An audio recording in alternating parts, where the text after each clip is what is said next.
Honourable minister గారు.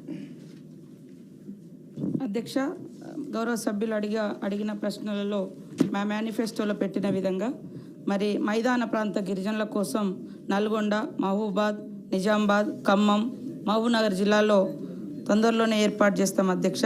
గతంలో మరి ఓల్డ్ మాడా ప్రాజెక్టు కూడా ఉండేది.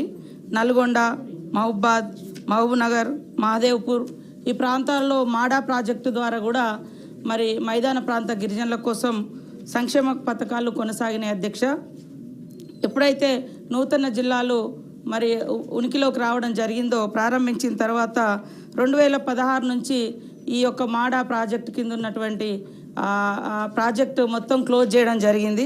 కాబట్టి వీటన్నింటిని దృష్టిలో పెట్టుకొని ఖచ్చితంగా ఐటీడీఏలను బలోపేతం చేస్తాం. శిథిలావస్థలో ఉన్నటువంటి ఐటీడీఏల నిర్మాణానికి కూడా సీఎం గారు మరి నిధుల కోసం వారు కూడా అంగీకరించడం జరిగింది. ఐటీడీఏల ద్వారా పేద గిరిజనులకు ఇల్లులు ఇవ్వాలని కూడా వారు ఈ మధ్య కాలంలో మరి అధికారులను ఆదేశించడం జరిగింది అధ్యక్ష.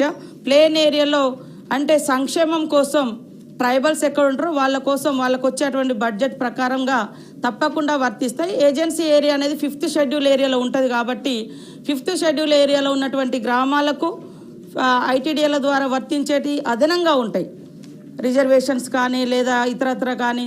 కాబట్టి ఈ మధ్యకాలంలో మరి ఏదైతే తొందరలో మేము ఒప్పుకున్న ప్రకారం ఇవి చేసి ప్లేన్ ఏరియాలో ఉండేటువంటి రిజర్వేషన్స్ ఇతరత్ర సంక్షేమం ఖచ్చితంగా కొనసాగుతుంది.